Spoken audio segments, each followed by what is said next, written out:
العاشرة تماما بتوقيت أسمر إلى حضراتكم نشرة الأخبار لهذه الفترة، مستهلة إياها بالعناوين. اختتام مهرجان الإرترينا في الولايات المتحدة الأمريكية. إجراء دراسات لتحسين القنوات التحويلية في أقليم القاش بركة. صيانة الطرق والجسور في علبرد.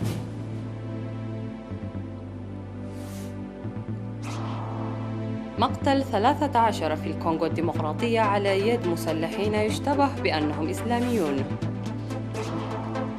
الصين وكوريا الجنوبية تعقدان محادثات على أعلى مستوى.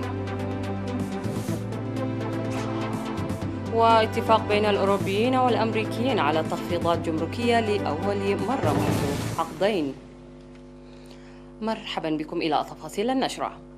المهرجانات الوطنية ليست حدثاً عابراً ومناسبة احتفالية خالية من أي قيمة، بل ذات أثر يبقى للتاريخ وشاهد على الاختيار الصحيح للمسار السليم في نهضة الوطن وفي بناء العقول عبر اهتمامها بالهوية والثقافة. فتحدي النهضة الشاملة يتطلب مثل هذه الفعاليات الثقافية الكبيرة، وتسهم في عملية تبادل الخبرات والمعارف بين المواطنين، وتساعد الضيوف للتعرف على ثقافة بلادنا. وقد اشتمل مهرجان الإريتريين في أمريكا على العديد من المجالات كمهمة لازمة لعملية التطور وغيرها من الضروب الثقافية والإبداعية. لمزيد من التفاصيل نتابع التقرير التالي والزميل أمير عثمان. الأمريكية مهرجانهم الافتراضي لعام 2020 في الفترة من 15 وحتى 22 من أغسطس تحت شعار نتصدى ونتقدم. وافتتح المهرجان رسميا في 15 من أغسطس في مدينة سياتل، واستمر ل7 أيام، حيث اشتمل على أكثر من 32 برنامجا، من ضمنها تنظيم سيمينارات وحوارات نقاشية تتعلق بقضية تعزيز السلام في القرن الأفريقي وكافة أنواع التصدي لكوفيد 19 وذكريات 40 عاما للمهرجانات وتاريخ المنظمات الجماهيرية وتنشئة الشباب الإريتري بالثقافة والهوية الإريترية، وكذلك أهمية وفعالية الأعمال الدبلوماسية الشعبية وتوسع الفهم العميق حول القضايا الوطنية الآنية. وأفادت المعلومات الواردة إلينا بأن الإريتريين المقيمين في مختلف الدول شاهدوا فعاليات المهرجان عبر موقع إري إكسبريس الاجتماعي، وقد شارك فيه المقطفون والمحللون السياسيون في إريتريا وأمريكا وبريطانيا والسويد والصومال والسودان، وكذلك أشهر الفنانين في إريتريا حسب مجالاتهم. وأشاد معالي وزير الشؤون الخارجية السيد عثمان صالح في الرسالة التي قدمها من أسمرة في 22 من أغسطس عبر تقنية الفيديو، أشاد بها بالإريتريين المقيمين في الولايات المتحدة الأمريكية لتقديمهم الدعم المالي والعيني، مانحين سلامة المواطنين المقيمين في الداخل الأولوية رغم انخراطهم لذاتهم في عملية تصدي كوفيد 19. وبفضل إتباع إريتريا سبل مكافحة جائحة كوفيد 19 بالنظر إلى قدراتها، ظلت تواصل تصديها دون أي خسائر بشرية، مشيرا إلى أن إريتريا شرعت في المستقبل ببذل جهود منسقة تدفع قدما للبرامج التنموية الأساسية، معطية سلامة المواطنين الأولوية لتخفيض الضغوطات المعيشية التي خلقتها الجائحة. من جهته قدم عضو وزارة التنمية الوطنية الشاب سامسون برهانة عبر تقنية الفيديو من العاصمة أسمرة توضيحا مفصلا للشباب فيما يتعلق باستراتيجية التنمية في أريتريا. وفي الكلمة الختامية التي ألقاها القائم بأعمال السفارة الإريترية في أمريكا السيد برهانة جبرهيوت، قال فيها أن جائحة كوفيد 19 خلقت عراقيلا ومعوقات جمة في كافة مجالات الحياة، إلا أن مشاهدتنا ننظم مهرجانا افتراضي بهذا الشكل النابع من الثقافة والإبداع الإريتري الاستثنائي يعد إنجازا عظيما. وأشاد بالجهات التي ساهمت في الداخل والخارج لإنجاح فعاليات المهرجان.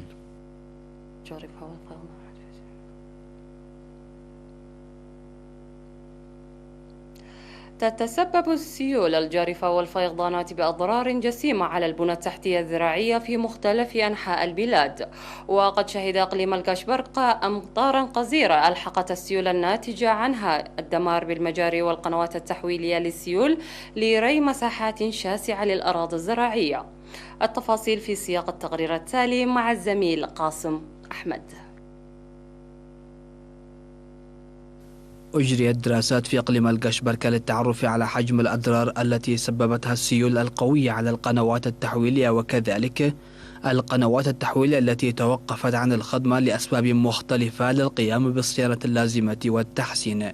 وأشار مسؤول البنى التحتية الزراعية في الإقليم المهندس سامسون يماني إلى الدمار الذي لحق بمجرى عشنكيت التحويلي الذي يعتبر من المجاري التحويلية الخمسة الكبيرة في الإقليم، ويروي مساحة من 800 إلى 1500 هكتار، لكنه انهار جراء السيول القوية عام 2018 والذي أثر سلبا على إنتاج المزارعين. وذكر إعداد الدراسة الهادفة التعرف على مشاكل وأضرار جميع المجاري التحويلية وإيجاد الحلول لها، وأرسلت إلى الجهات المعنية.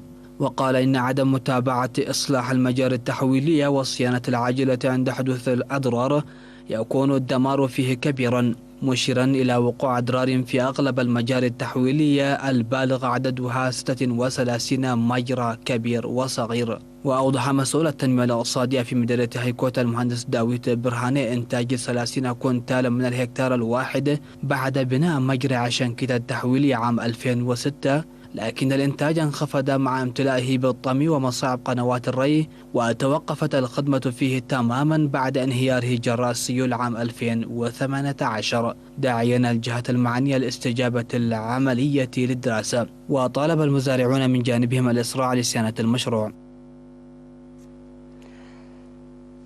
تجري أعمال صيانة الطرق والجسور التي تضررت بالسيول في منطقتي ميسيكيتي وبلوى في مديرية على برعد بمشاركة السكان وأعضاء قوات الدفاع وشركة سجن للبناء.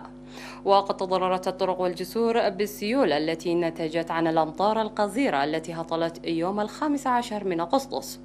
وأوضح المشاركون في نفير الصيانة إنجاز عمل مثمر في وقت قصير.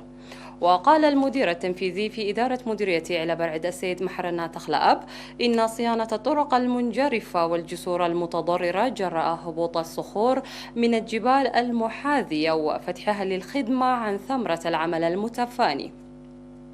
وذكر المشرف على عمل الصيانة المهندس زرأزقي يماني من شركة سجن الإنشاءات تنفيذ مهام فاعلة في أيام قليلة لتكاتف السكان والجيش ومساهمات آليات.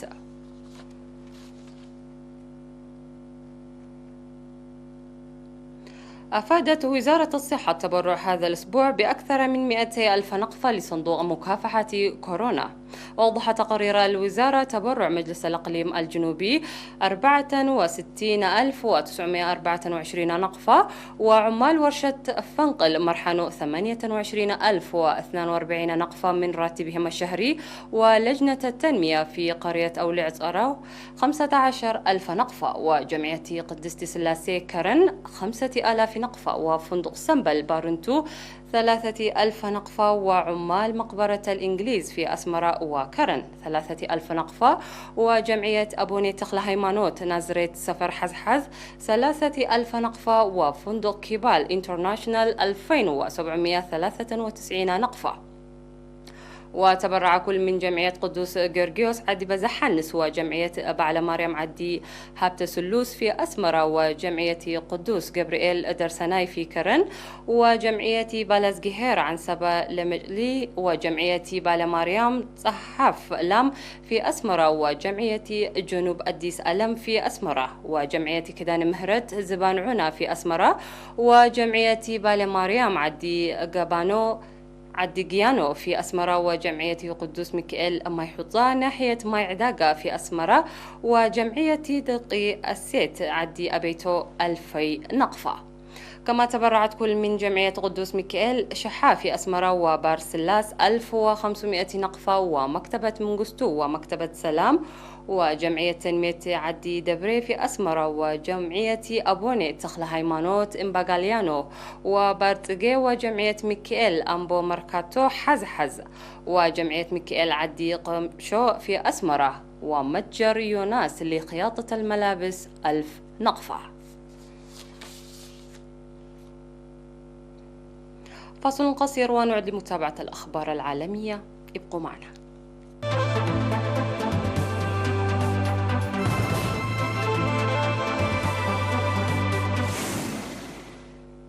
مرحبا بكم مجددا. قال جيش جمهورية الكونغو الديمقراطية وزعيم قروي إن مسلحين يشتبه بأنهم متشددون قتلوا 13 شخصا خلال قارات على قريتين بشرق البلاد، وذلك في أحدث وقائع سلسلة من الهجمات التي تقول الأمم المتحدة إنها قد تشكل جرائم حرب. وتظهر بيانات الأمم المتحدة أن القوات الديمقراطية المتحالفة، وهي جماعة أوغندية مسلحة تنشط في إقليم نورث كيفيو في جمهورية الكونغو الديمقراطية، قتلت أكثر من 1000 مدني منذ بداية 2019.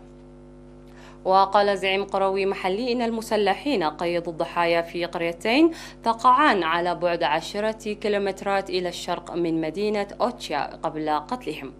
وقال متحدث باسم الجيش إن قوات الجيش ساعدت المدنيين على دفن الجثث وتبحث نشر مزيد من الوحدات في المنطقة. وتنشط القوات الديمقراطية المتحالفة في منطقة الغابات الكثيفة قرب الحدود الأوغندية منذ أكثر من 3 عقود.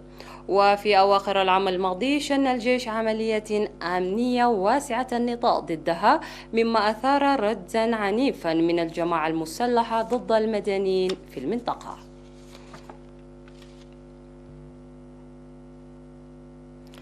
بدأت كوريا الجنوبية محادثات مع دبلوماسي صيني كبير في أول زيارة من مسؤول صيني رفيع منذ ظهور فيروس كورونا المستجد في الصين أواخر العام الماضي. وقالت حكومة كوريا الجنوبية إن يانغ جي تشي عضو المكتب السياسي للحزب الشيوعي الصيني التقى مع مستشار الأمن القومي الكوري الجنوبي سوه هون في مدينة بوسان الساحلية الجنوبية لمناقشة التعاون في مجال مكافحة كورونا والعلاقات الثنائية والموقف في شبه الجزيرة الكورية. وتأتي المحادثات بعد أن قلصت الجائحة التبادل الثنائي بين البلدين وجمدت مفاوضات نزاع السلاح النووي مع كوريا الشمالية.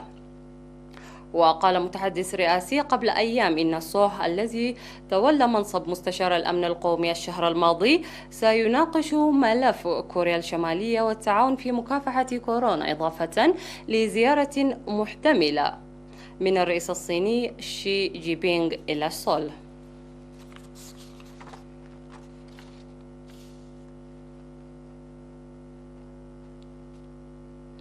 أعلن كل من الاتحاد الأوروبي والولايات المتحدة أنهما اتفقا على خفض الرسوم الجمركية المفروضة على الكركند وبعض الزجاجيات الكريستالية في خطوة مفاجئة قد تمهد الطريق أمام التوصل إلى هدنة في الحرب التجارية بين الطرفين. يذكر أن هذه المرة الأولى منذ أكثر من عقدين تعلن فيها الولايات المتحدة والاتحاد الأوروبي عن خفض لرسوم جمركية. وأشار البلدان في بيان مشترك إلى أن الممثل التجاري الأمريكي روبرت لايتهايزر والمفوض التجاري الأوروبي فيل هوغان أعلنا عن التوصل لاتفاق بشأن تخفيضات جمركية ستزيد قمة صادرات أمريكية وأوروبية لتصل إلى مئات ملايين الدولارات. ومنذ تسلم دونالد ترامب مفاتيح البيت الأبيض لم تنفك التوترات التجارية بين الولايات المتحدة والاتحاد الأوروبي تزداد بعدما اتبع الرئيس الأمريكي أجندة حمائية حازمة وفرض رسوما جمركية عقابية على واردات الولايات المتحدة من الصلب والألمنيوم في أوروبا ودول أخرى كانت تعتبر في السابق شركاء لبلاده. والخبر الأخير في هذه النشرة: غطت سحب من الدخان الكثيف مناطق واسعة من وسط كاليفورنيا وشمالها، في حين قدر المزيد من السكان منازلهم هربا من أكبر الحرائق في تاريخ الولاية. وأتى أحد أضخم الحرائق المشتعلة في قطاع LNU Lightning Complex على ما يقارب من 90,000 هكتار من المساحات الخضراء، متسببة بمقتل 6 أشخاص على الأقل وتدمير ما يقرب من 500 مبنى، فيما أجبر عشرات الآلاف من السكان على إخلاء منازلهم. وقال عناصر إطفاء إن شرارات البرق أشعلت 560 حريقا الأسبوع الماضي. وأوضح دانييل بيرلانت نائب مدير إدارة هيئة الإطفاء في كاليفورنيا إنه رغم أن عناصر الإطفاء أحرزوا تقدما في الساعات 24 الماضية، فإن درجات الحرارة المرتفعة جدا والجفاف لا تساعدان.